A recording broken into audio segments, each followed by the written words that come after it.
Salam sejahtera untuk kita semua. Rahayu, rahayu, rahayu. Terima kasih kepada ibu-ibu semua di sini sudah bisa hadir pada siang hari ini untuk mengikuti kegiatan kami sebagai calon guru penggerak angkatan ke-9.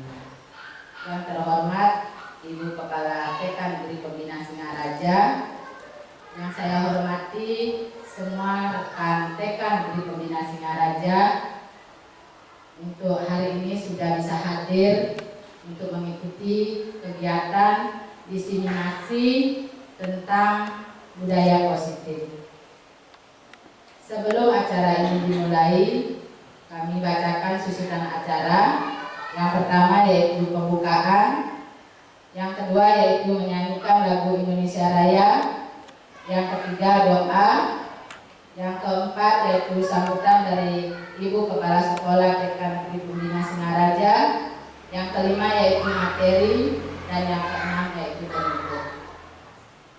Yang pertama pembukaan sudah saya buka sendiri. Selanjutnya acara yang kedua yaitu menyanyikan lagu Indonesia Raya. Untuk itu ibu-ibu semua mohon berdiri.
Berdoa sesuai dengan kepercayaan masing-masing.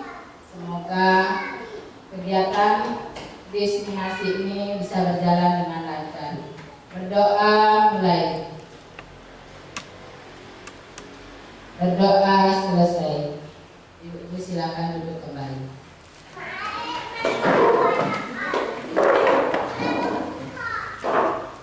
Untuk acara selanjutnya yaitu sambutan dari Ibu Kepala TK Negeri Pembina Singaraja.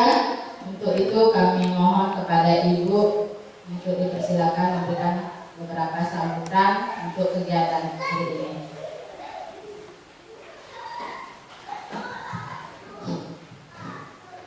Terima kasih atas waktunya. Sebelumnya saya sampaikan salam gaib. Om Swastiastu. Assalamualaikum warahmatullahi wabarakatuh. Salam sejahtera. Salam rahayu, rahayu, rahayu. Pertama-tama tidak lupa kita panjatkan puji syukur ke hadapan Tuhan Yang Maha Esa karena berkat rahmat Beliau pada hari ini kita bisa berkumpul bersama-sama dalam kegiatan sirik diseminasi budaya positif. Yang saya hormati teman-teman guru beserta pegawai dan calon guru penggerak Ibu Komansri dan Bu Putra yang saya banggakan. Pertama-tama saya ucapkan terima kasih pada teman-teman guru yang sudah bisa hadir pada hari ini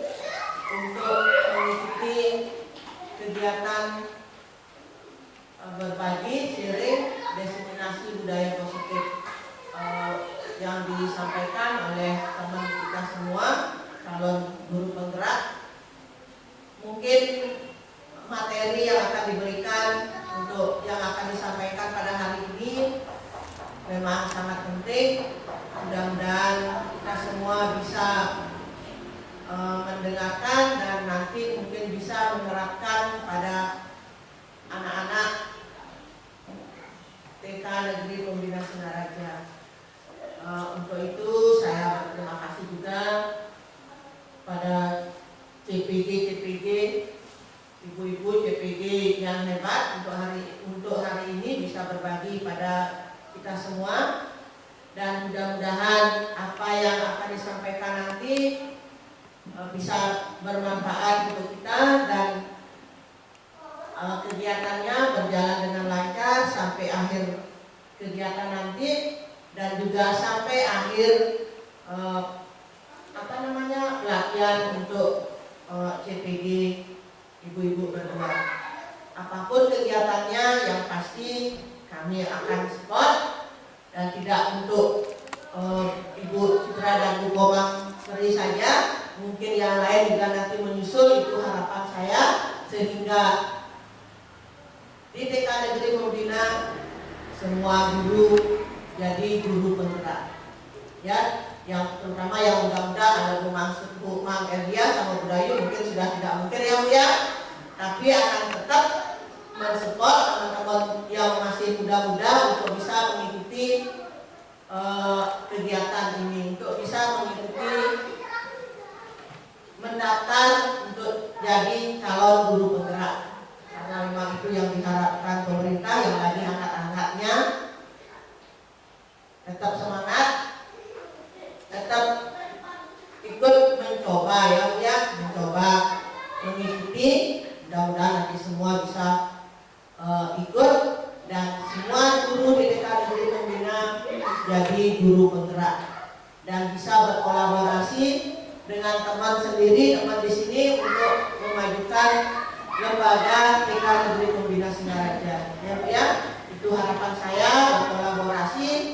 Ya, asal jangan bersaing dengan teman sendiri, ya Bu ya. Nanti sama-sama sendiri bersaing kan itu tidak baik. Kita berkolaborasi bersama-sama, maju bersama, bergerak bersama, ya Bu ya. Itu harapan saya. Sekali lagi kami berterima kasih pada ibu-ibu guru sudah bisa mengikuti kegiatan hari ini. Semoga berjalan lancar sampai akhir. Mungkin itu yang bisa saya sampaikan untuk pagi hari ini. Saya tutup dengan parama santi. Santi. Wassalamualaikum warahmatullahi wabarakatuh. Terima kasih Ibu Kepala Sekolah TK Negeri Pembina Singaraja yang sangat mendukung kegiatan pada siang hari ini tentang materi yang nantinya saya sampaikan kepada teman-teman yang selama ini saya sudah mengikuti pelatihan calon guru penggerak angkatan ke-9. Kami di sini berdua, saya dan Ibu Citra di sini akan memaparkan beberapa materi yang sudah saya dapatkan. Sekali lagi saya mengucapkan terima kasih kepada ibu-ibu, khususnya kepada Ibu Kepala Sekolah yang sudah sangat mendukung kegiatan pada hari ini. Untuk itu kami lanjutkan dengan materi yang saya nantinya akan paparkan. Terima kasih Ibu Kepala Sekolah.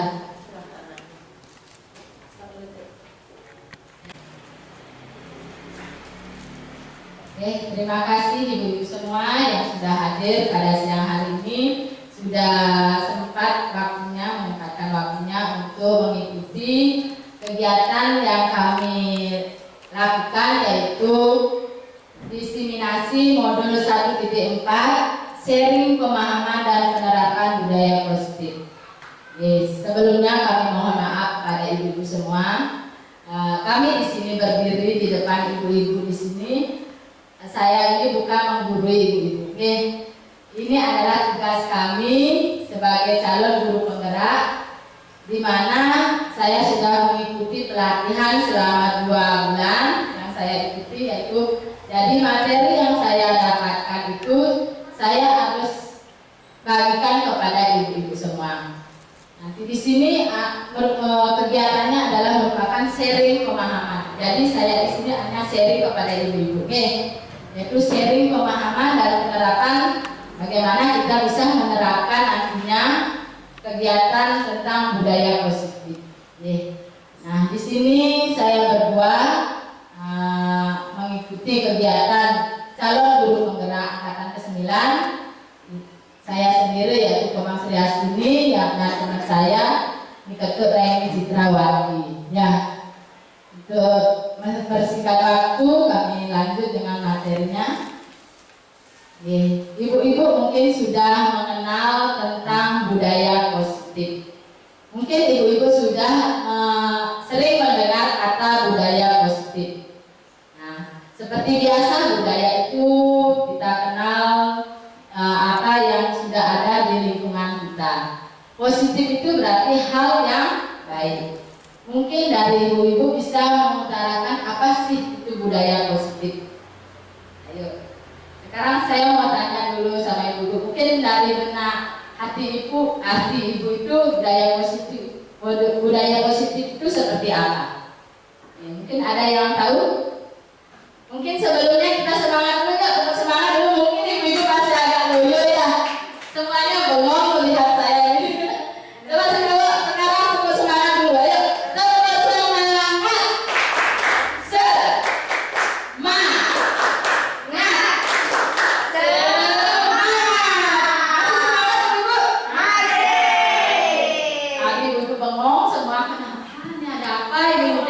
Gitu ya, karena mungkin karena capek ibu-ibu ya tadi mengajar anak-anak TK, kejar-kejar anak-anak sama anak-anak TK. Nah sekarang saya mulai aja. Apa itu budaya positif? Nah, menurut ibu-ibu apa itu budaya positif itu? Mungkin bukan ada ini? Udah ada ibu.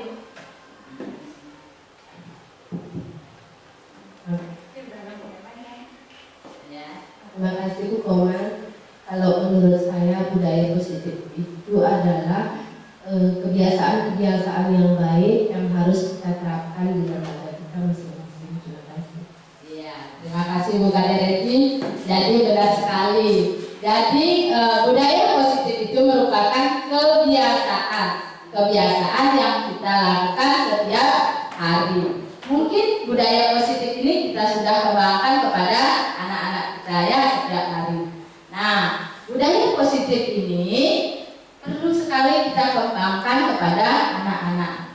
Karena budaya ini merupakan hal yang sangat penting. Tetapi budaya positif ini kita sudah laksanakan kepada anak-anak, tetapi kita belum tahu apa sih artinya budaya positif itu. Contoh dari budaya positif itu, contohnya misalnya pertama apa ibu budaya positif yang setiap hari kita lakukan, setiap hari kita sampaikan mengucapkan salam, mengucapkan salam kepada anak-anak itu hal yang paling penting pertama kita berikan kepada anak-anak ya, yaitu memberikan salam. Anak-anak baru datang ke sekolah dia memberikan salam kepada ibu gurunya atau teman-temannya. Itu paling penting kita lakukan kepada anak-anak. Tetapi kalau kita mau melakukan suatu pembiasaan, kita harus melakukan kesepakatan, keyakinan kepada anak-anak. Nah, harus ada itu kesepakatan. Jadi budaya positif dapat dibuat melalui kesepakatan antara guru dan murid agar murid merasa bertanggung jawab dalam menjalankan disiplin. Kita harus melakukan kesepakatan kepada anak. Jadi dalam melakukan suatu disiplin itu harus ada kesepakatan. Tidak dibuat oleh guru-gurunya aja, tetapi harus ada interaksi dari murid. Nah itu. Selanjutnya, ya Bu Citra. Nah, sebelum kita membahas lebih lanjut tentang budaya positif, sedikit saya jelaskan tentang perubahan paradigma belajar. Semua sudah tahu siapa sih Bapak Pendidikan di Indonesia, yaitu Ki Hajar Dewantara. Nah, Ki Hajar Dewantara ini mengatakan menuntut segala kodratnya yang ada pada anak.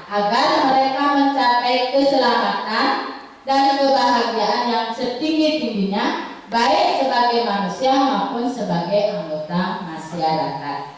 Nah, seperti yang dibilang sama Ki Hajar Dewantara, yaitu kita menuntun anak, membimbing anak, bagaimana anak itu biar bisa mencapai suatu keselamatan dan kebahagiaan yang dalam menuntut ilmu di sekolahnya. Dalam upaya mendidik anak atau peserta didik, Ki Hajar Dewantara berpendapat bahwa pendidikan harus selalu berpegangan pada kodrat alam dan kodrat zaman. Nah, seperti yang sudah kita lakukan kepada anak-anak, ada itu kodrat alam. Yang dimaksud dengan kodrat alam itu yaitu kekuatan, potensi atau keadaan diri yang secara alamiah melekat pada diri masing-masing individu. Jadi kodrat alam ini sudah dia bawa dari lingkungannya dia sendiri. Jadi di sini kita hanya memberikan suatu tuntunan kepada anak, bimbingan kepada anak, bahwa anak itu merupakan bukan anak itu sebagaikan kertas kosong. Anak itu sudah memiliki coretan-coretan yang samar-samar. Tetapi di sini guru hanya memberikan tuntunan kepada anak agar coretan-coretan itu bisa terlihat seperti itu. Nah, jadi kodrat alam itu yaitu kodrat yang sudah dia bawa dari dirinya sendiri. Dan ada juga kodrat zaman. Nah, kodrat zaman ini seperti yang sudah kita alami, banyak anak-anak yang sudah mengenal suatu teknologi yang sering kita pakai untuk kegiatan-kegiatan seperti contohnya seperti sekarang ini. Anak-anak juga banyak yang sudah mengetahui aplikasi-aplikasi yang dia miliki tentang pembelajaran atau permainan-permainan. Nah, tugas kita sebagai guru bagaimana kita melakukan suatu pembelajaran agar bisa memberikan kodrat zamannya anak-anak. Seperti kita memperkenalkan anak-anak itu komputer, seperti aplikasi-aplikasi tentang kegiatan pembelajaran. Nah, itu menurut Ki Hajar Dewantara yang kita sudah sering pelajari. Lanjut Bu Citra. Masih berbahan paradigma belajar, murid mampu menerima dan menyerap suatu pembelajaran bila lingkungan di sekeliling terasa aman dan nyaman. Nah, di sini kita memberikan pembelajaran kepada anak, kita harus memberikan suatu kenyamanan dulu. Bagaimana anak-anak itu merasa nyaman berada di lingkungan sekolah. Itu yang paling utama kita berikan kepada anak. Supaya anak itu merasakan, oh sekolah ini adalah rumah kedua dari saya. Oh di sini ada ibu guru. Oh ibu guru itu adalah orang tua dari saya. Mungkin seperti itu anak. Dia merasakan seperti itu. Jadi kalau sudah anak itu aman, nyaman di TK, kita akan bisa meningkatkan karakter-karakter kepada anak yang kita berikan kepada anak. Nah, menciptakan suatu lingkungan positif yang terdiri dari warga sekolah yang saling mendukung, saling belajar bersama sehingga terciptanya kebiasaan-kebiasaan baik.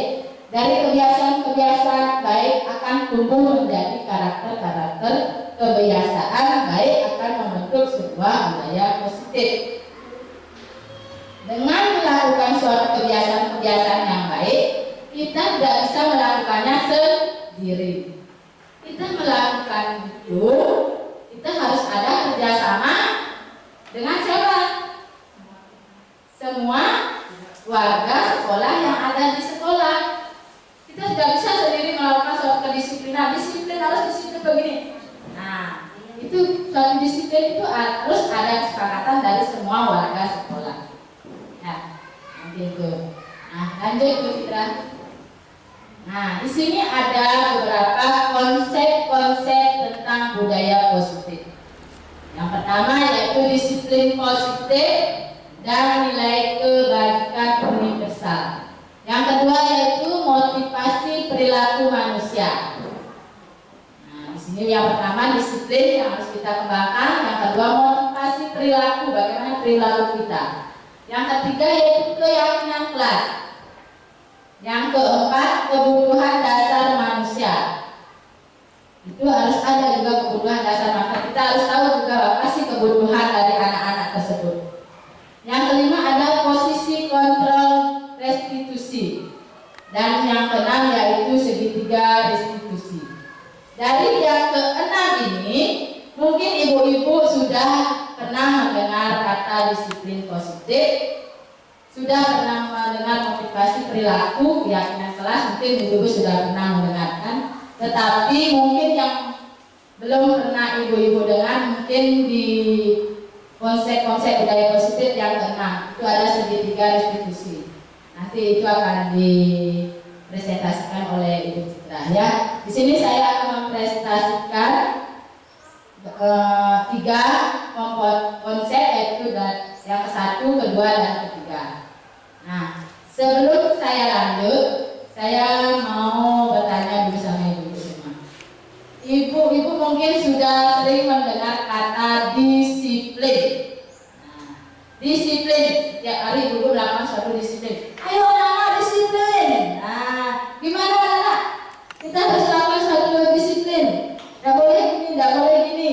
Anak-anak harus disiplin. Nah, sering sudah anak-anak mendengarkan kata disiplin. Yang sekarang saya tanyakan kepada ibu-ibu, apa sih yang terbenak dari hati ibu, dari pikiran ibu-ibu, dari kata disiplin itu sendiri? Ayo, siapa yang bisa? Ya, mungkin Bu Titin. Kalau menurut saya disiplin itu adalah kebiasaan atau aturan-aturan yang ada di sekolah yang harus dipatuhi oleh anak. Iya, benar. Itu berarti disiplin harus ada aturan, harus ada tata tertib mungkin ya, disiplin itu. Lanjut Bu Citra.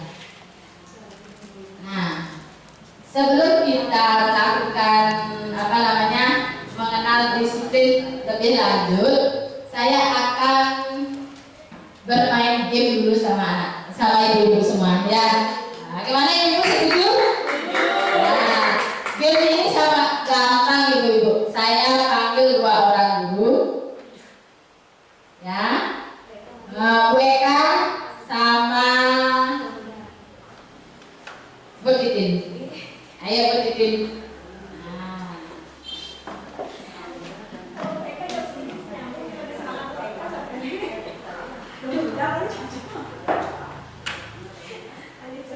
Nanti di sini Bu Titin. Nah, Bu Titin adalah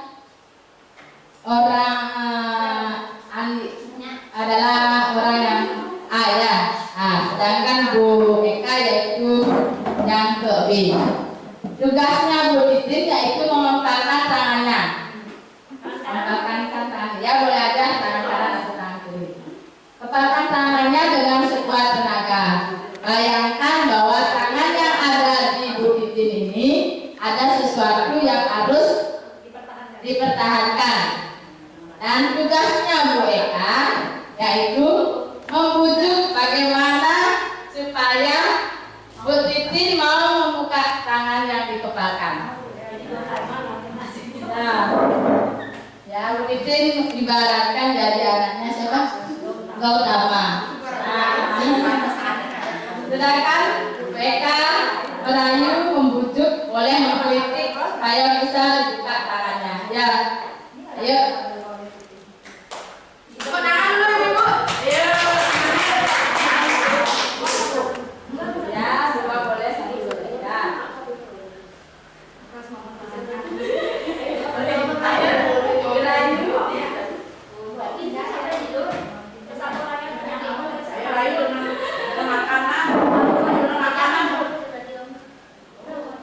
Cantik,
pemegang kontrol itu adalah Ibu Titin. Jadi Ibu Titin masih lemah biaya, cepat terpengaruh dari rujukan Ibu Eka. Nah, lanjut. Nah, sebelumnya mari kita tanyakan ke diri kita sendiri. Bagaimana kita berperilaku? Sekarang jawab sendiri gitu ya. Bagaimana Ibu berperilaku di TK, di rumah? Nah, mengapa kita melakukan segala sesuatu? Maka kita melakukan hal seperti itu. Ada apa sih? Nah, apa yang kita lakukan sesuatu karena ada dorongan? Kita melakukan sesuatu itu apakah ada dorongan? Nah, dari dorongan dari lingkungan atau ada dorongan yang lain? Terkadang kita melakukan sesuatu karena kita menghindari rasa sakit atau ketidaknyamanan. Terkadang kita juga melakukan sesuatu untuk mendapatkan apa yang kita mau. Pernahkah Anda melakukan sesuatu untuk mendapatkan senyuman atau pujian dari orang lain? Atau untuk mendapat hadiah atau untuk mendapatkan uang? Nah, apa yang paling ibu lakukan? Anak-anak itu melakukan, ibu-ibu itu melakukan sesuatu itu apakah ada dorongan dari orang lain? Seperti saya ya, saya ikut guru penggerak. Mungkinkah saya ini ikut guru penggerak? Apakah ada dorongan dari teman? Mungkin ada dorongan dari kepala sekolah? Mungkin timbul dari diri saya sendiri. Saya merasa, oh saya harus maju untuk guru penggerak. Pasti itu guru penggerak. Yang terus terang yang saya alami dalam hati saya ya, saya ikut guru penggerak itu, saya sudah 2 kali itu ikut mencalonkan guru penggerak, tetapi yang ketiga kalinya saya baru mendapatkan. Tetapi saya selalu berpikir positif. Saya harus ikut kegiatan ini. Saya ingin tahu apa sih itu guru penggerak. Nah, seperti itu dalam hati saya. Makanya saya tetap mengikuti pelatihan untuk guru penggerak ini. Dan saya juga mendapat dorongan dari teman-teman. Teman-teman juga, ayo ibu ikut guru penggerak, nanti biar bisa ada yang menggerakkan guru. Tapi di sini bukan menggerakkan apa-apa ibu ya, kita akan sharing kegiatan pembelajaran yang saya dapatkan. Ya, itu. Nah, lanjut Bu Citra. Makna dari kata disiplin tadi sudah dijawab oleh Ibu Titin, yaitu ada suatu peraturan atau disiplin atau tata tertib yang kita harus lakukan. Tetapi kita melakukan suatu disiplin itu ada bagaimana kita melakukan itu dari diri kita sendiri, tanpa ada dorongan dari orang lain, tanpa ada paksaan dari orang lain.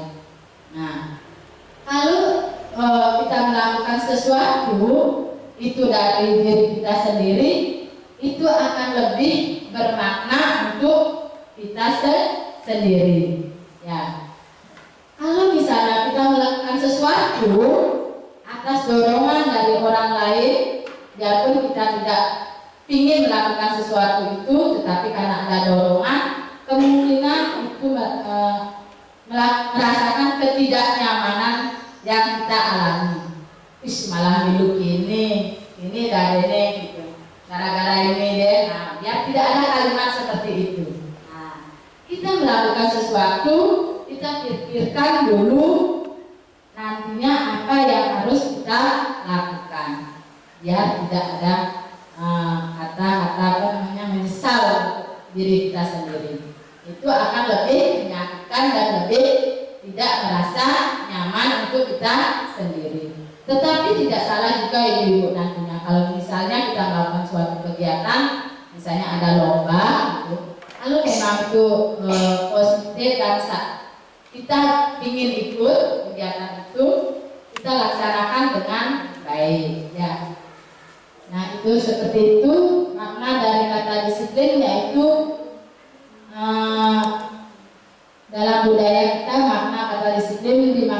menjadi suatu yang dilakukan seseorang pada orang lain untuk mendapat kepatuhan, kita cenderung menghubungkan kata disiplin dengan ketidaknyamanan. Nah, seperti itu.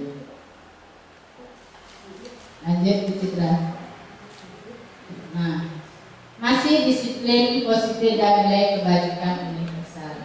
Tadi sudah banyak saya menjelaskan disiplin positif. Sekarang saya mau menjelaskan tentang nilai kebajikan. Nilai-nilai ini merupakan payung besar dari sikap dan perilaku. Nilai kebajikan ini merupakan sikap dan perilaku kita, atau nilai-nilai ini merupakan fondasi kita berperilaku. Nilai-nilai kebajikan adalah sifat-sifat positif manusia yang merupakan tujuan mulia yang ingin dicapai setiap individu. Jadi, sikap dan perilaku ini merupakan nilai-nilai kebajikan yang ingin dicapai oleh setiap anak Indonesia yang dikenal dengan profil pelajar Pancasila. Profil pelajar Pancasila. Nah, karena kita sudah kurikulum merdeka, kita sudah melakukan suatu kegiatan tentang proyek atau profil pelajar Pancasila. Banyak hal yang sudah kita berikan kepada anak-anak ya. Lanjut Bu Citra. Nah, di sini saya akan menjelaskan tentang motivasi perilaku manusia.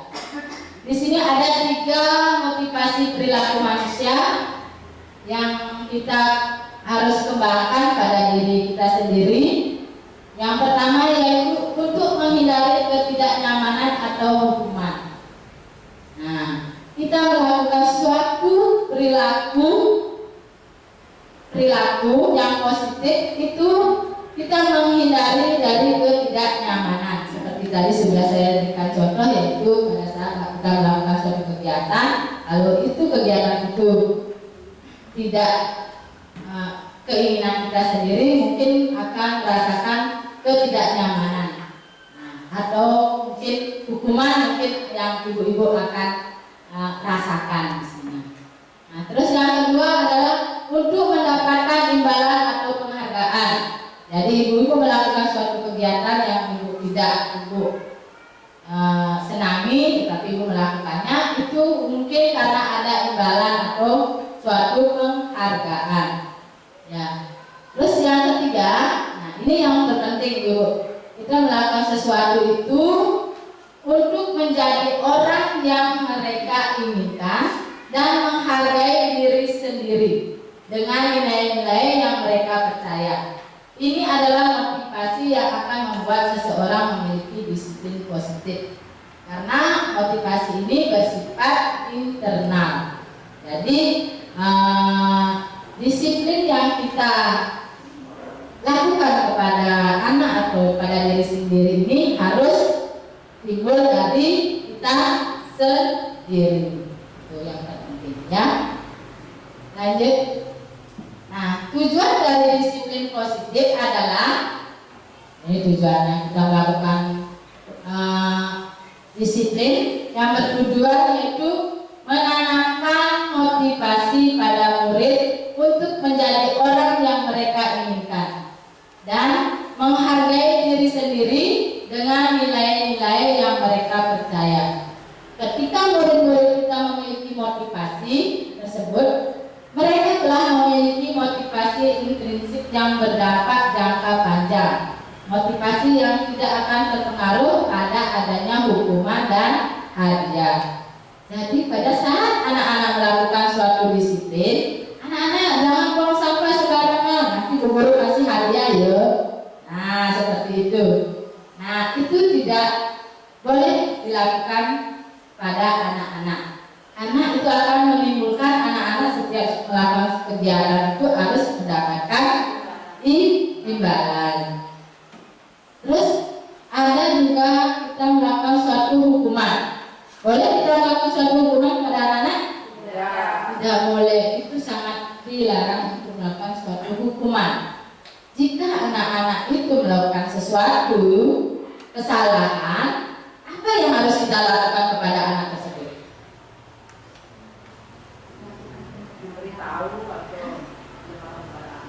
membiarkan begitu aja, aduh Pak itu biarin aja dan dia berperilaku itu, kita tidak boleh menegur atau memberikan hukuman apa seperti itu, atau melakukan suatu pendekatan kepada anak. Nah, kita harus melakukan suatu pendekatan. Kita tanyakan masalah apa yang dihadapi oleh anak tersebut. Ya, tidak boleh kita menghukum anak tersebut jika anak itu melakukan suatu kesalahan. Nah, itu. Nah, terus lanjut ke depan. Sebagai guru, nah, ini contohnya ya. Sebagai guru, nah kita harus mentaati peraturan. Di sini disiplin. Tapi kalau peraturan itu lebih menakutkan katanya kedengarannya ya.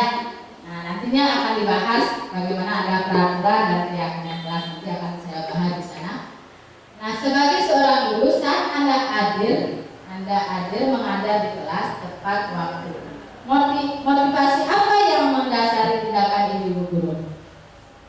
Sekarang saya tanya dulu, motivasi apa yang timbul pada diri ibu-ibu? Saya datang ke sekolah, pagi-pagi biar nanti kepala sekolahnya biar tidak menegur saya. Saya takut nanti kepala sekolahnya menegur, misalnya seperti itu. Mungkin pikiran ibu seperti itu, ada mungkin saya datang ke sekolah untuk memberikan contoh kepada anak-anak. Sebagai guru harus memberikan contoh yang baik, misalnya seperti itu. Itu mungkin dari motivasi yang timbul pada diri ibu-ibu. Nah, sekarang mungkinkah ibu? Sekarang saya mau tanya, jujur ini semua ibu ini, apakah Anda datang tepat waktu karena tidak ingin ditegur oleh atasan ibu-ibu, dan kemudian ibu mendapat surat peringatan menghindari tidak kenyamanan dan hukuman, atau ibu-ibu mendapat pujian atau dari atasan Anda? Ibu yang mana?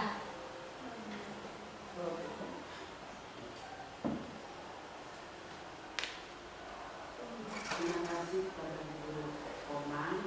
Kalau saya maksudnya saya itu hadir tepat waktu, bukan saya ingin ditegur oleh kepala sekolah atau ingin dipuji, tidak. Tapi kalau saya sebagai guru, khususnya guru TK, kalau bisa saya lebih awal datang daripada anak-anak. Begitu saja mungkin dari saya. Ya. Terima kasih. Nah, mungkin dari hati ibu memang itu ya, seperti itu. Saya datang ke sekolah tepat waktu. Saya bukannya ingin ditegur, tetapi saya dalam hati saya harus datang lebih awal dari anak-anak. Nah, itu. Mungkin ada lagi?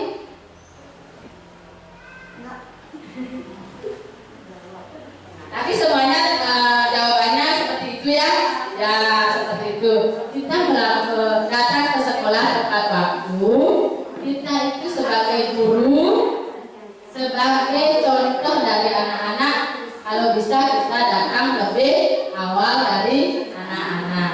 Ya, supaya anak-anak itu merasakan, guru sudah datang tepat waktu. Berarti saya harus datang sesuai dengan waktu. Nah, seperti itu. Kita yang memberikan contoh kepada murid-murid, makna yang paling adalah mendasari tindakan. Berarti Anda sudah mendasari tindakan. Itu timbul dari diri kita sendiri, bukan dari dorongan orang lain. Ya, lanjut kita.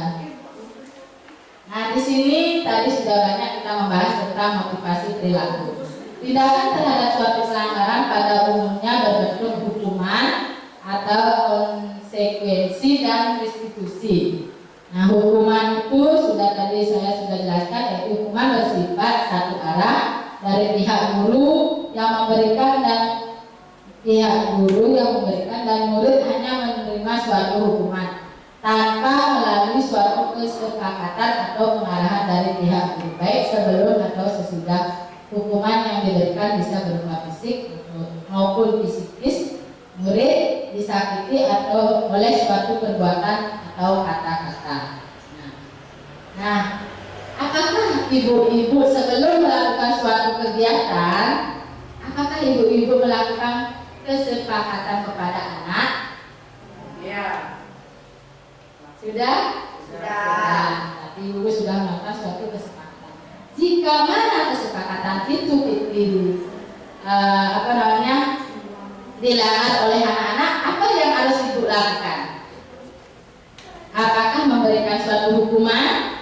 Apakah harus memberikan konsekuensi atau restitusi? Konsekuensi sudah terencana atau sudah disepakati, sudah dibahas dan disetujui oleh murid dan guru. Umumnya bentuk-bentuk konsekuensi dibuat oleh pihak guru sekolah dan murid sudah mengetahui sebelum konsekuensi yang akan diterima bila ada pelanggaran.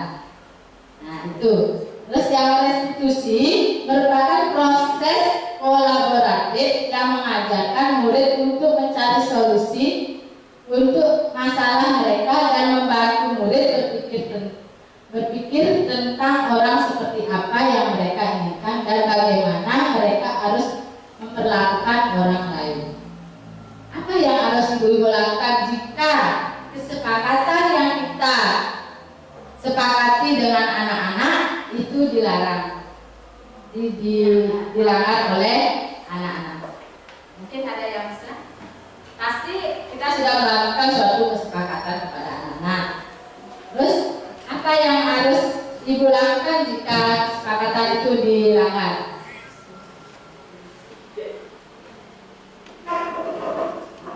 Ya, ayo buka dari. Baik, terima kasih Bu Koma. Dalam kita belajar, kegiatan belajar anak itu kita kan sudah membuat kesepakatan kelas. Nah, dalam kesepakatan kelas itu kita juga sudah menyepakati apa konsekuensinya jika murid itu melakukan pelanggaran seperti itu. Tentu konsekuensi akan kita terapkan sesuai dengan kesepakatan kita. Nah, setelah konsekuensi itu kita terapkan, kita juga melakukan segitiga restitusi. Di mana dalam segitiga restitusi itu kita akan mencari solusi dan menanyakan kepada anak apakah yang dia lakukan itu salah atau seperti apa, termasuk yang tidak itu mencari solusi dari permasalahan itu dan menanyakan kepada anak jika misalnya anak itu mengganggu temannya. Dan kita juga berikan pertanyaan kepada anak jika anak tersebut berada di posisi temannya seperti itu. Jadi kalau menurut saya kedua-duanya antara konsekuensi dan restitusi itu sama-sama berlaku dalam kegiatan pembelajaran. Terima kasih Bu Koma. Ya, terima kasih Bu Kade Dedi. Benar sekali yang dijelaskan sama Bu Kade Dedi. Konsekuensi itu dan restitusi itu kita berikan kepada anak, karena di mana konsekuensi itu kita sudah melakukan suatu kesepakatan. Kemudian kalau jika mana anak tersebut melakukan suatu pelanggaran, kita akan melakukan restitusi. Kita tidak boleh langsung menyalahkan anak tersebut. Bila mana misalnya seperti yang sudah tadi dijelaskan sama Bu Kade Dedi, anak tersebut mengganggu temannya, kita ajak dulu murid itu, kita tanyakan apa sih permasalahannya, kita carikan solusi untuk memecahkan masalah yang dia hadapi. Kita tidak boleh langsung memberikan suatu kesalahan kepada anak tersebut. Kita berikan suatu pendekatan, seperti itu ya.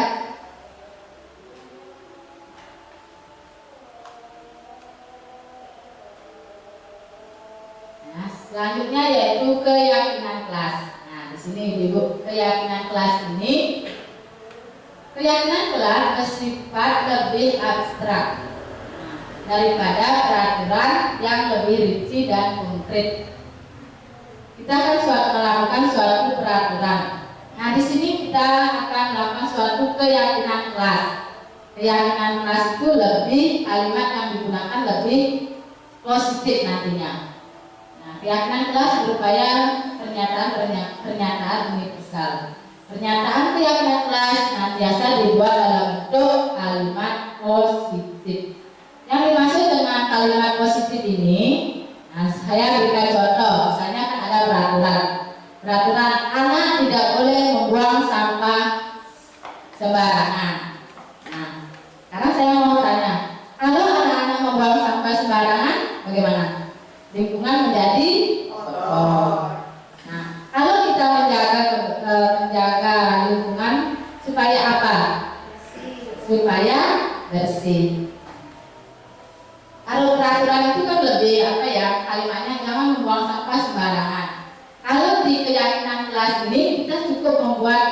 kalimat positifnya aja. Kita membuang sampah pada tempatnya akan menjadikan lingkungan kita menjadi bersih. Berarti kita ambil kata kalimat positif yaitu bersih.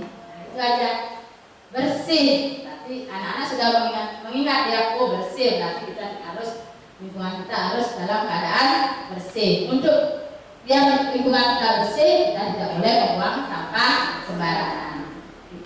Itu namanya suatu keyakinan kelas. Nanti kita buat sama-sama oke. Untuk membuat suatu keyakinan kelas ini harus semua warga sekolah harus terlibat. Kita tidak boleh membuat suatu keyakinan dengan murid aja. Kita semua warga sekolah yang ada di sini, cleaning service, PU ikut terlibat dalam pembuatan keyakinan kelas. Keyakinan kelas sebaiknya sesuatu yang dapat diterapkan di lingkungan sekolah. Jadi keyakinan kelas itu kita sesuaikan sesuai dengan kondisi yang ada di sekolah. Contohnya lagi, seperti anak ibu-ibu ke sekolah harus menggunakan sepeda motor, harus memakai helm. Kenapa sih kita memakai helm? Supaya bagaimana kita memakai helm? Aman, supaya selamat. Jadi kita ambil keyakinan kelas itu berupa keselamatan. Seperti itu contohnya nanti. Semua warga hendaknya ikut berkontribusi dalam membuat keyakinan kelas lewat kegiatan curahan pendapat. Jadi kita akan sama-sama membuat suatu keyakinan kelas. Semua guru harus terlibat memberikan suatu pendapat yang nantinya bisa kita buat, kita yakini bersama-sama seperti itu. Terus bersedia meninjau kembali keyakinan kelas dari waktu ke waktu. Jadi keyakinan kelas itu bisa berubah gitu. Tidak tetap ya setiap tahunnya itu misalnya ini sudah kita cocok, nanti kita ganti lagi. Kita meninjau keyakinan kelas kita, seperti itu. Keyakinan kelas ini sangat penting kita buat ibu, karena ini merupakan kesepakatan nantinya buat kita semua. Nanti bila mana kita melakukan suatu pelanggaran, misalnya sudah ada terpapar tentang keyakinan kelas yang kita buat bersama-sama. Lanjut Bu Citra. Bagaimana kita membuat suatu keyakinan kelas? Karena keyakinan kelas ini sangat penting. Jadi kita harus melibatkan seluruh murid dalam membuat keyakinan kelas. Tidak murid tidak kelompok A aja kita ajak, tapi semua murid yang ada di TK negeri harus tahu itu keyakinan kelas itu. Dibuat dalam bentuk kalimat positif disesuaikan dengan kondisi sekolah. Tadi sudah saya jelaskan, yaitu kalimat positif itu seperti tadi, yaitu membuang sampah pada tempatnya. Nanti yang diambil dalam keyakinan kelas itu adalah kebersihan. Disesuaikan dengan kondisi sekolah agar mudah diterapkan, tempel di tempat strategi agar mudah diingat. Jadi kita membuat suatu keyakinan kelas itu, anak-anak belum bisa membaca, boleh ibu-ibu membuat keyakinan kelas itu dengan menggunakan gambar, stiker, boleh ya. Nanti ditempel misalnya di aula, kita tempel ya, anak-anak itu mengingat kebersihan, tapi tidak boleh membuang sampah sembarangan. Disiplin, tapi kita harus melakukan suatu kedisiplinan. Bertanggung jawab, tapi kita harus bertanggung jawab tentang apa yang harus kita lakukan, seperti itu. Ya, contohnya itu merupakan keyakinan kelas. Lanjut Bu Citra. Mungkin itu aja yang saya dapat sampaikan kepada ibu-ibu. Terus terang di sini kita sharing ya ibu-ibu ya. Mudah-mudahan apa yang tadi saya sampaikan itu bermanfaat untuk ibu-ibu semua, dan nantinya kita bisa terapkan di TK Negeri Budi Nasina. Untuk materi selanjutnya itu akan dipaparkan oleh teman saya yaitu ini Ketua Raini Citrawati. Untuk itu kami ucapkan terima kasih.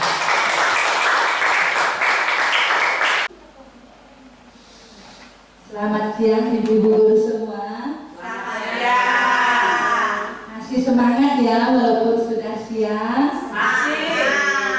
Nah, terima kasih atas waktunya ibu-ibu yang sudah sangat setia sampai siang ini mengikuti kegiatan diseminasi budaya positif dari kami calon guru penggerak angkatan 9. Saya akan melanjutkan materi yang tadi telah dibawakan oleh Bu Komang Sri Astini SPD AUD. Sudah sangat bagus sekali pemaparan dari Ibu Komang. Ya, tepuk tangan untuk Ibu Komang dulu. Perkenalkan, saya Ibu Raini Citrawati, CGP Angkatan 9, bertugas di TK Negeri Pembina Singaraja, Kabupaten Buleleng, Bali. Saya akan membawakan materi lanjutan yaitu kebutuhan dasar manusia.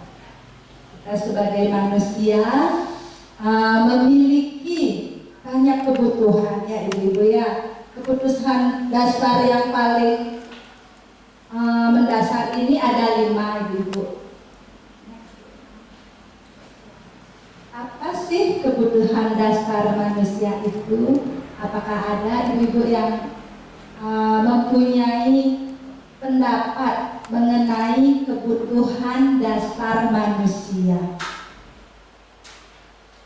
Apa saja yang termasuk kebutuhan dasar manusia? Mungkin ada ibu-ibu yang ingin mengutarakan pendapatnya sebelum saya lanjut materi ini. Ayo kebutuhan.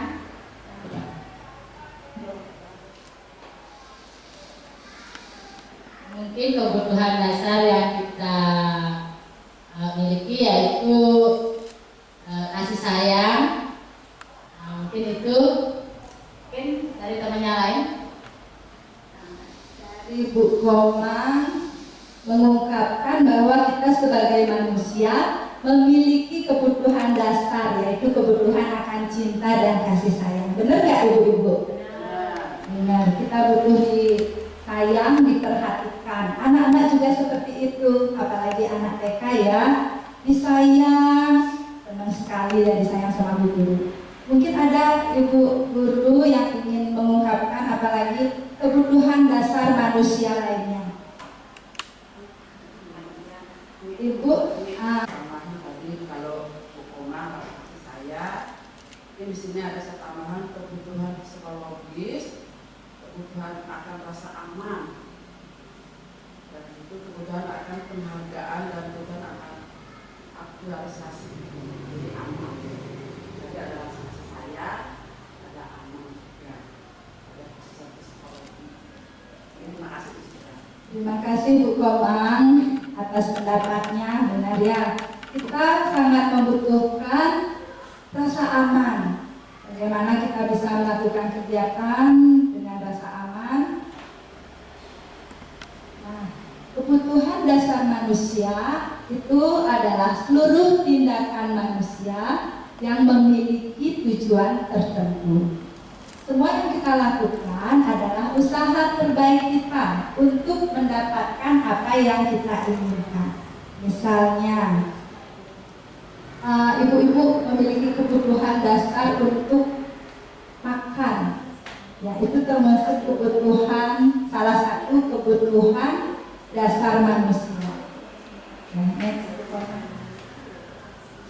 Sebelum saya mulai lanjut pemaparan materi mengenai kebutuhan dasar, di sini saya memberikan pertanyaan pemantik. Ini ada sebuah kasus di sebuah SD. Mungkin kita juga di TK pernah mengalami kasus serupa mungkin ya di kelas. Nah, Ibu Ambar, guru kelas 2 SD, di SD Pelita Hati sedang bingung menghadapi ulah salah satu muridnya di kelas. Namanya Doni. Beberapa anak di kelas 2 telah datang padanya dan mengeluhkan Doni yang sering meminta bekal makan siang mereka dengan paksa. Jika Anda menghadapi situasi seperti Ibu Ambar, apakah yang Anda lakukan? Menurut Anda, kira-kira apa alasan Doni melakukan hal tersebut? Mungkin dari pertanyaan pemantik ini, ibu-ibu bisa memberi penyelesaian masalah atas kasus yang dialami oleh Ibu Ambar. Di sini hanya memberikan ide ya, masukan, tidak ada yang benar, tidak ada yang salah, tidak apa-apa ibu-ibu.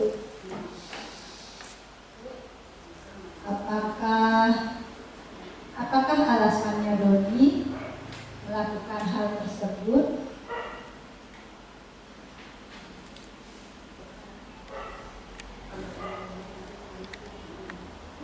Ada banyak alasannya untuk Doni melakukan hal tersebut. Untuk memenuhi kebutuhan dasarnya.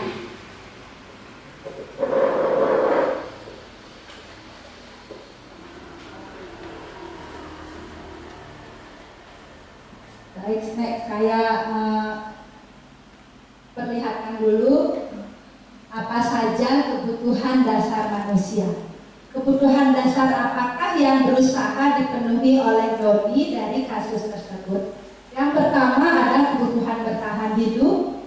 Yang kedua kebutuhan kasih sayang dan rasa diterima. Yang ketiga kebutuhan akan penguasaan.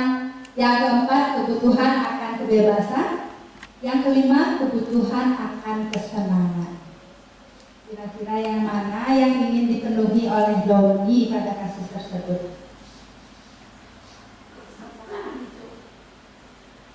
Iya, kebutuhan untuk bertahan hidup.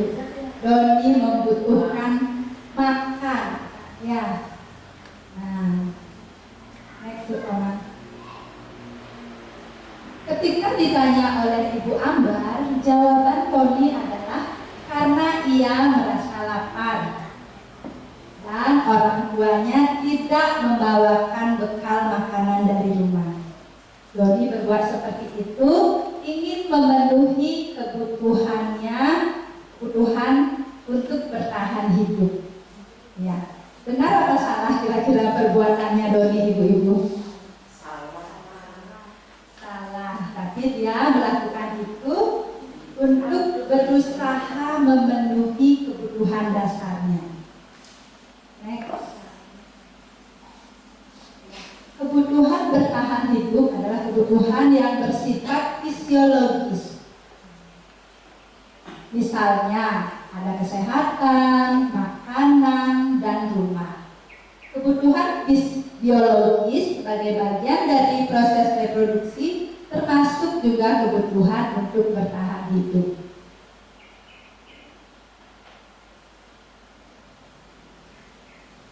Nah, jika alasan Doni merasa senang temannya memperhatikan dia setelah dia merebut makanan temannya itu, kira-kira Doni memenuhi kebutuhannya akan apa ya, ibu-ibu? Iya, tepat, guru ya. Doni merasa senang temannya memperhatikan dia. Setelah dia mengambil makanan temannya, dia merasa senang. Dia butuh perhatian dan kasih sayang dari teman-temannya. Selain itu, ibu guru juga melaporkan hal tersebut kepada ibunya. Ibu Doni merasa kaget.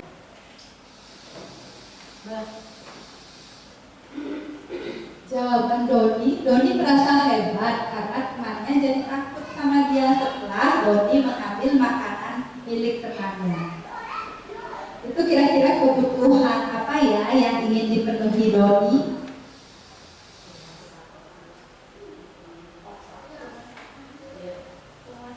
Ya, kebutuhan akan kekuasaan. Next, Bu Komang.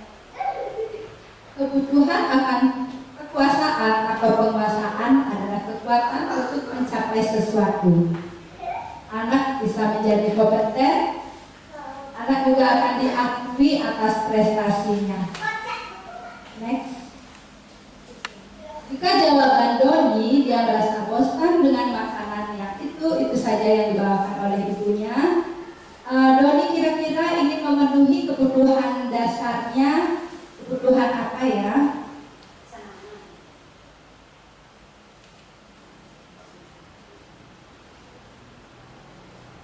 Kebebasan, ya.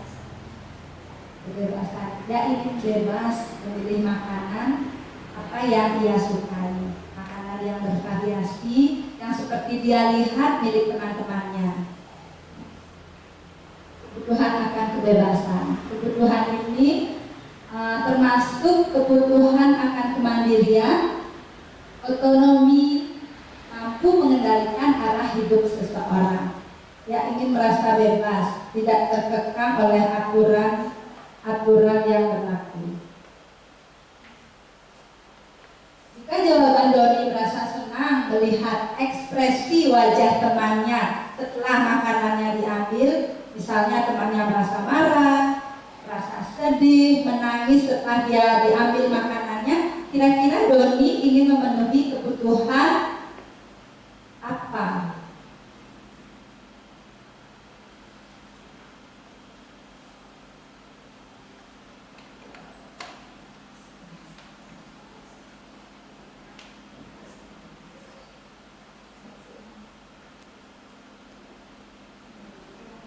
Doni ingin memenuhi kebutuhan akan kesenangan. Dia ingin mencari kesenangan sambil bermain dan tertawa bersama teman-temannya.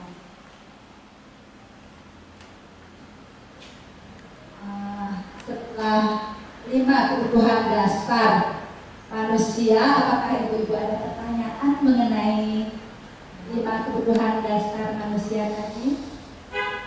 Ada yang ingin ditanyakan? Sebelum saya lanjut ke posisi kontrol restitusi.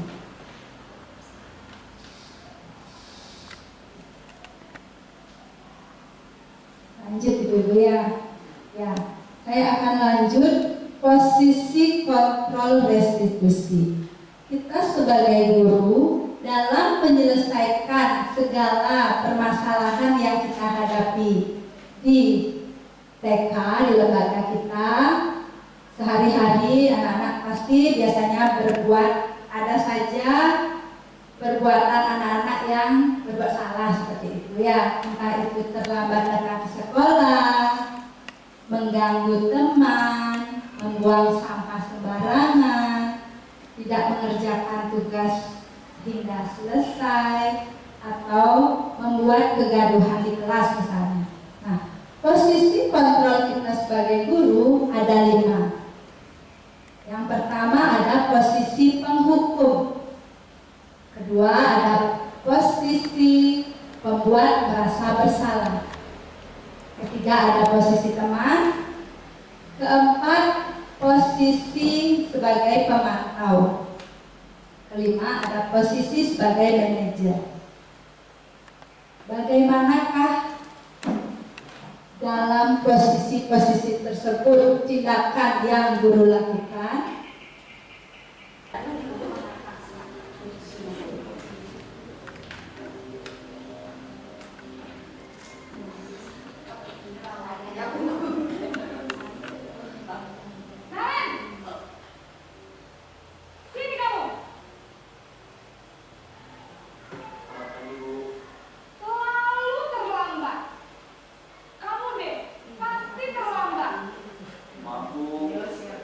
Saya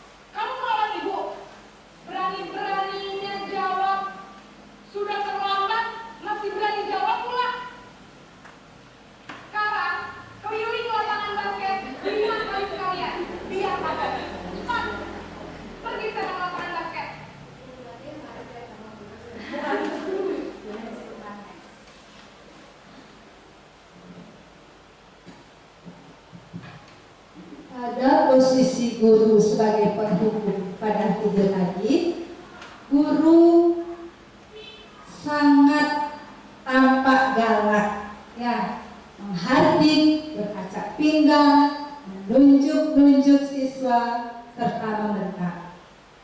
Bahkan ada juga guru mungkin yang melakukan hukuman secara fisik ataupun verbal. Posisi penghukum ini, guru tidak memberi kesempatan kepada siswa untuk membela diri. Hukuman ini terjadi satu arah, guru seenaknya memberi hukuman kepada murid.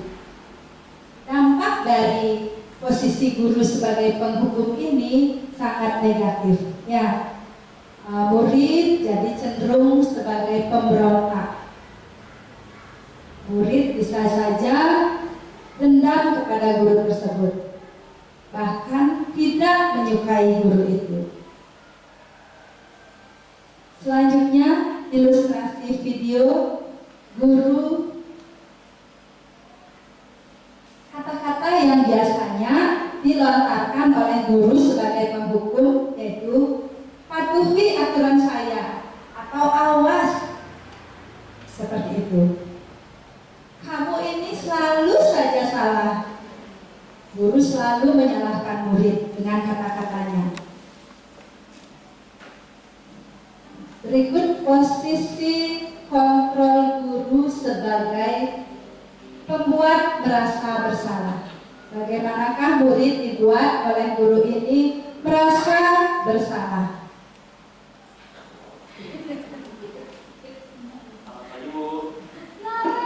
Naren, kamu kenapa terlambat lagi, nak? Ya Tuhan, Naren, kamu senang ya bikin ibu susah ya? Kalau kamu terlambat lagi, nanti ibu yang ditegur bapak kepala sekolah, nak. Disangka ibu tidak bisa membina kamu.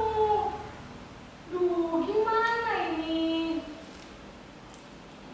Maaf, Bu. Duh, Gusti Naren. Kamu suka ya kalau ibu ditegur bapak kepala sekolah? Terus, sekarang ibu harus tulis apa ini di buku absen? Terlambat. Ini kamu sudah sering terlambat loh. Ibu harus apa coba? Maaf, Bu. Maaf sekali. Ya sudah, lain kali jangan bikin ibu susah lagi ya, nak ya. Ibu tidak akan kuat lagi kalau kamu gini terus. Bisa jantungan kalau ibu ditegur bapak kepala sekolah. Sana coba, kelas. Maaf ya, Bu. Maaf sekali.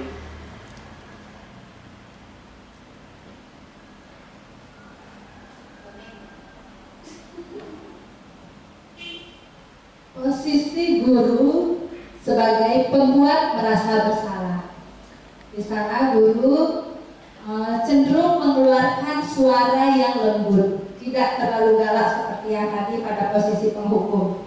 Guru lebih tenang, namun kata-kata yang dilontarkan menyalahkan murid, sehingga murid merasa bersalah.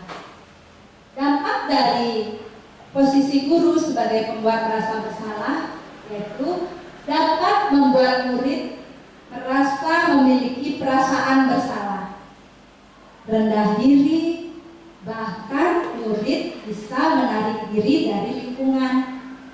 Murid bisa menyimpan emosi negatifnya karena tidak bisa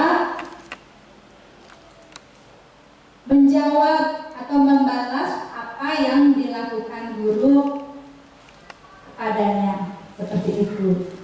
Posisi ini juga tidak tepat, ya, selain menghukum tidak tepat dilakukan kepada murid. Posisi pembuat merasa bersalah juga kurang tepat diterapkan kepada murid. Selanjutnya, kata-kata yang biasa dilontarkan oleh guru dalam posisinya sebagai pembuat merasa bersalah. Ibu sangat kecewa sekali dengan kamu. Berapa kali ibu harus memberitahu kamu? Kamu selalu saja terlambat. Seperti itu contoh kata-kata yang biasa dilontarkan oleh ibu guru sebagai membuat merasa bersalah. Berikut video guru berada pada posisi teman.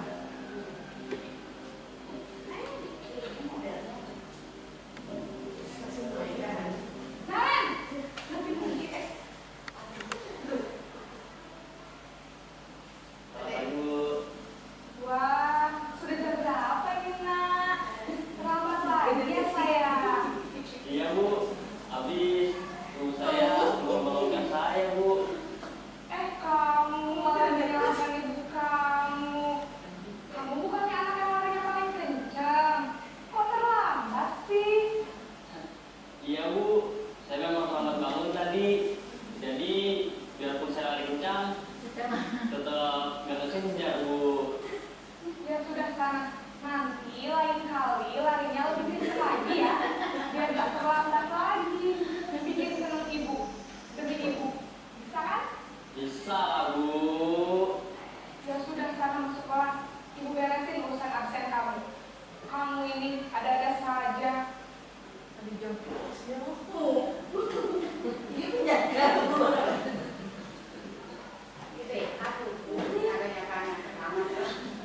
Posisi guru sebagai teman.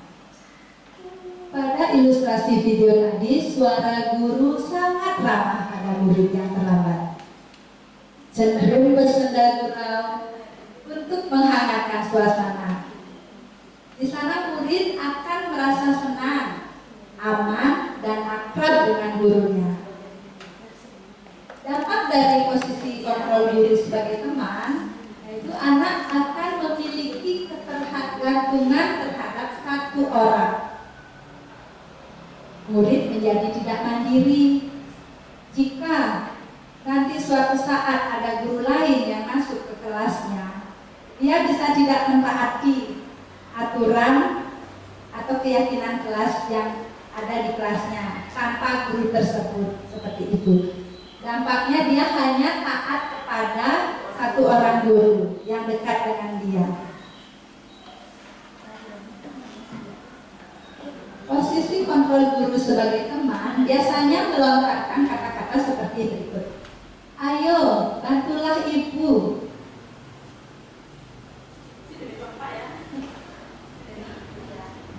Ya sudah, kali ini tidak apa-apa. Nanti ibu bantu membereskan absen kamu walaupun kamu telah terlambat. Selanjutnya, posisi guru sebagai pemantau atau monitor.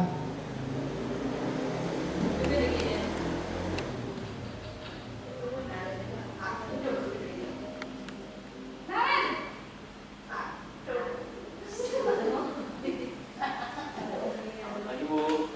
Naren, apa peraturan sekolah kita tentang jam berapa kita harus masuk sekolah, Nak? Kita harus di sekolah jam 7 Bu. Iya betul, sekarang sudah jam 7.20. Naren sudah tahu konsekuensinya jika terlambat hadir. Paham Bu, saya harus tinggal kelas pas jam istirahat selama 20 menit. Iya benar, konsekuensinya demikian. Jadi nanti jam 9.30 pas istirahat, kamu harus tinggal di kelas, kerjakan tugas tambahan untuk ketertinggalan kamu, ya? Baik Bu.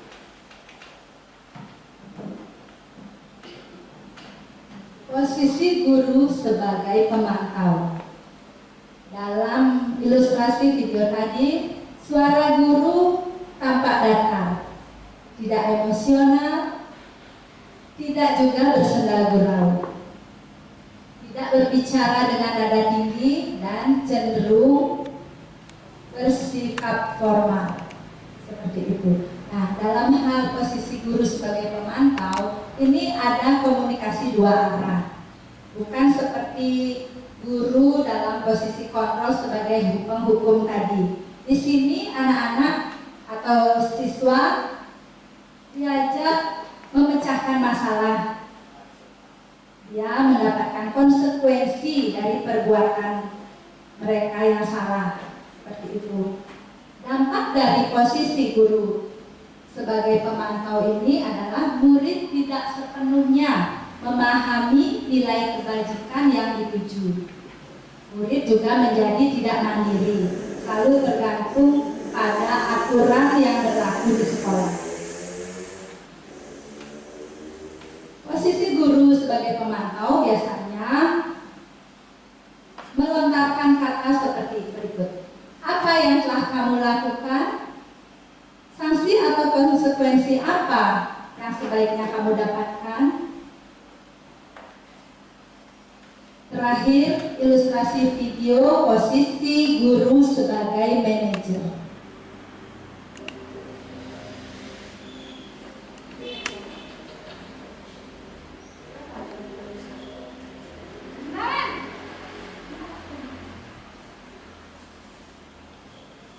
Selamat pagi, Bu.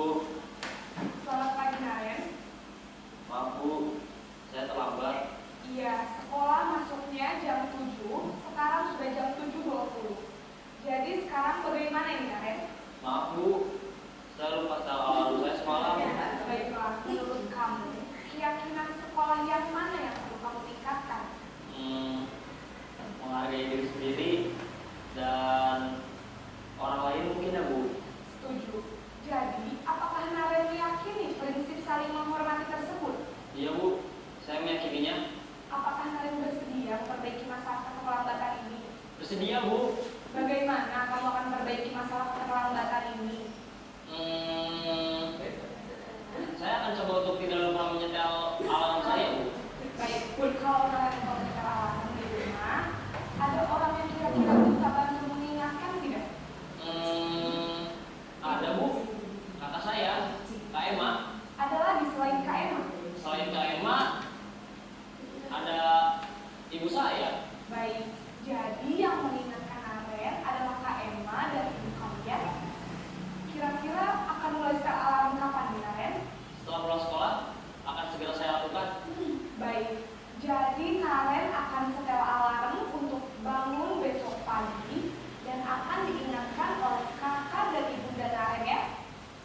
Ada lagi yang mungkin perlu dilakukan, Naren, agar tidak terlambat bangun lagi? Tidak ada, Bu. Baik, Naren, terima kasih untuk kerjasama kamu. Sekarang kamu perlu kembali ke kelas belajar. Baik, Bu. Terima kasih.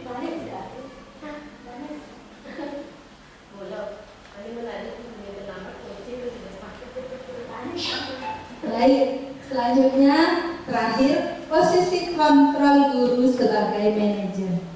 Di sini suara guru sebagai manajer tersebut bersifat netral, tidak emosional, tidak juga terlalu ramah.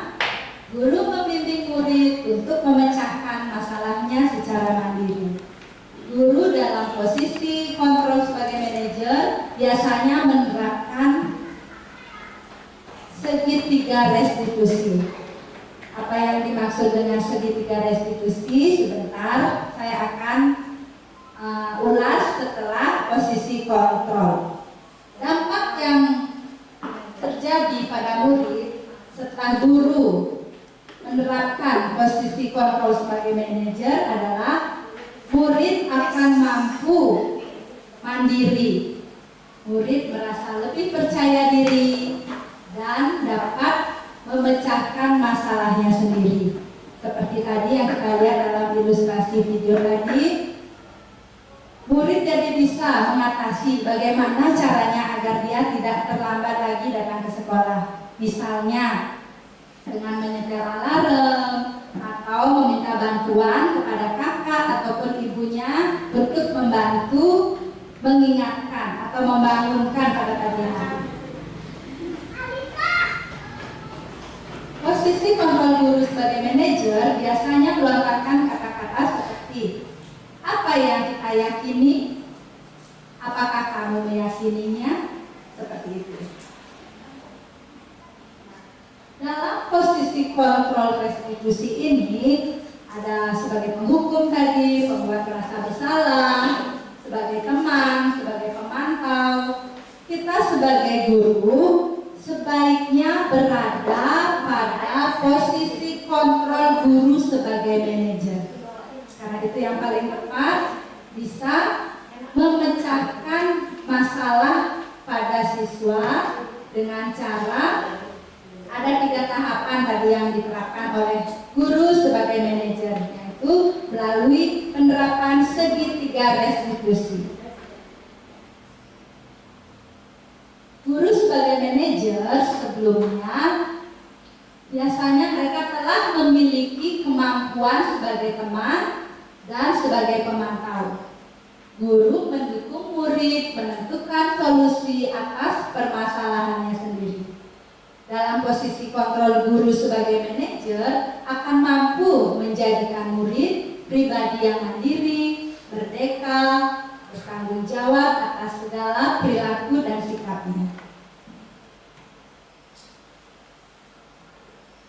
Nah, karena ibu tadi udah saya sedikit tegang dalam menerima materi. Sekarang saya akan buat ibu-ibu relax sedikit dan menambah fokus dan konsentrasi ibu-ibu dengan ice breaking. Coba dengarkan dulu saya ya, fokus ibu ke saya semuanya. Nah, clue yang akan saya berikan,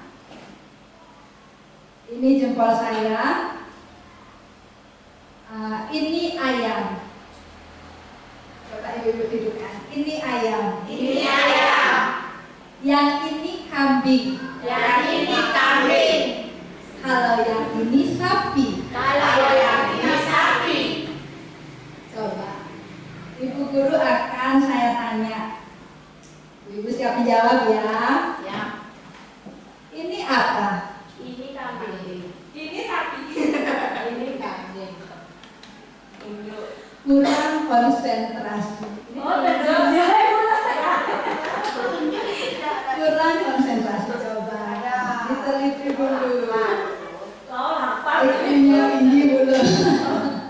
Diulang lagi. Ini ayam. Ayam.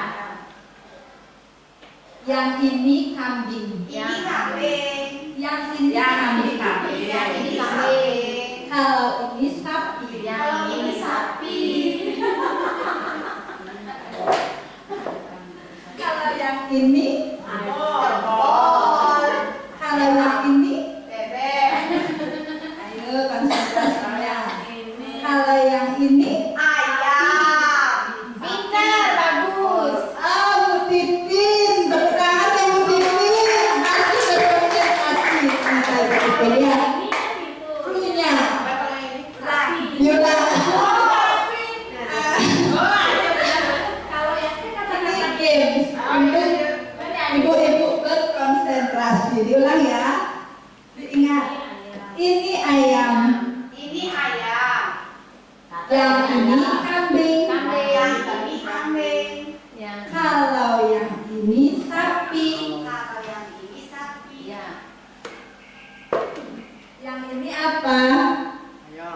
Ayam. Jari manis, kambing. Tepuk tangan lagi untuk Bu Titin. Bu Titin konsentrasi. Oke. Kata kalimatnya. Ya. Lu awalnya. Yang ini ayam. Yang ini kambing. Kalau yang ini sapi. Kalau yang ini Sudah beres sekarang dengan tertawa. Ulang lagi ya. Ini apa? kambing. Ini ayam. Ya ibu kawan, bukannya sudah konsentrasinya mulai pulih. Ulang lagi. Yang ini apa? Sapi. Yang ini apa? Kambing. Sudah mulai berkonsentrasi. Ayam. Bikin baru 3. Sekarang lagi. Siap-siap. Yang ini apa? Ayam. Sapi. Yang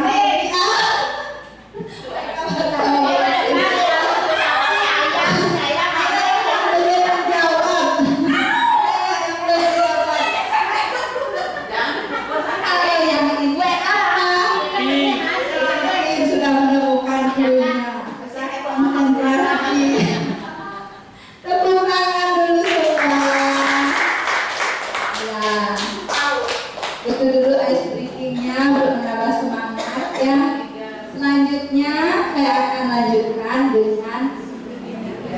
segitiga restitusi. Mungkin ibu-ibu pertama kali ini mendengar istilahnya ya, segitiga restitusi. Apa sih segitiga restitusi itu? Segitiga restitusi itu adalah sebuah tahapan untuk memudahkan para guru dan orang tua dalam melakukan proses untuk menyiapkan anaknya dalam melakukan restitusi.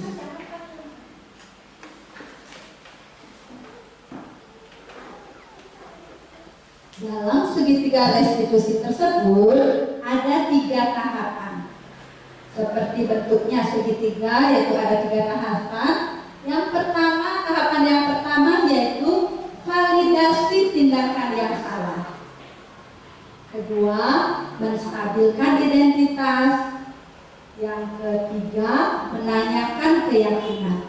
Seperti apa tahapan restitusi tersebut?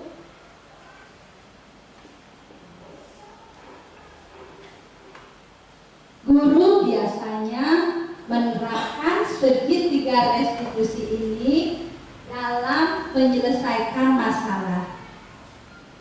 Ada 3 tahapan yang tujuannya yaitu menghasilkan murid yang mandiri dan bertanggung jawab. Anak diajak menyelesaikan masalahnya hingga selesai. Dituntun juga oleh guru melalui tahapan-tahapan ini. Tahapan yang pertama yaitu menstabilkan identitas. Di sini walaupun anak-anak bersalah, murid bersalah, kita harus menstabilkan identitas murid salah tersebut. Mengubah identitas gagal ke identitas sukses. Walaupun salah tetap kita hargai ya. Tahapan yang kedua yaitu validasi tindakan yang salah. Biasanya guru berkata kepada murid, tidak apa-apa, wajar anak-anak melakukan kesalahan.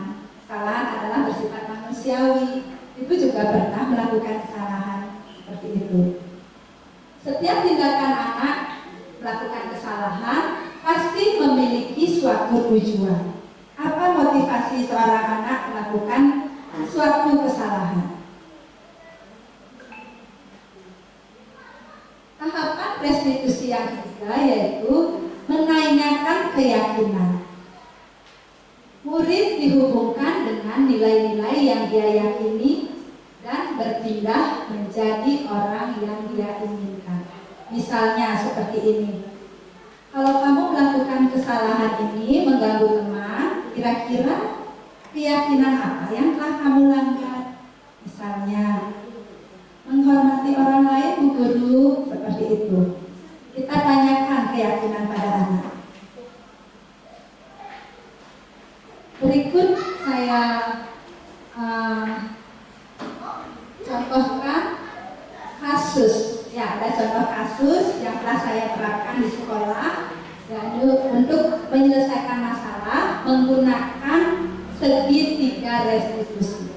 Ibu-ibu guru juga bisa menerapkan nantinya jika ada suatu masalah di kelas, anak-anak melakukan kesalahan, bisa menerapkan tahapan segitiga restitusi seperti contoh ini.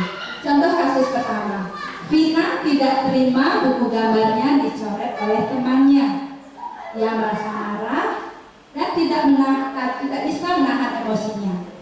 Lalu mencoret balik buku gambar milik temannya. Berikut ilustrasi video segitiga restitusi yang saya terapkan pada murid saya.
materi ini bermanfaat bagi ibu-ibu guru semua. Terakhir kami ucapkan terima kasih banyak atas partisipasinya dan kehadiran ibu guru sampai siang ini. Terima kasih. Sebelum kita tutup acara ini, kegiatan ini, di awal kita sudah berdoa dan saya akan tutup juga dengan doa. Berdoa mulai.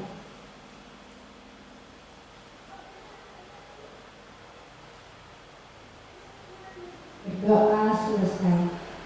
Terima kasih Ibu.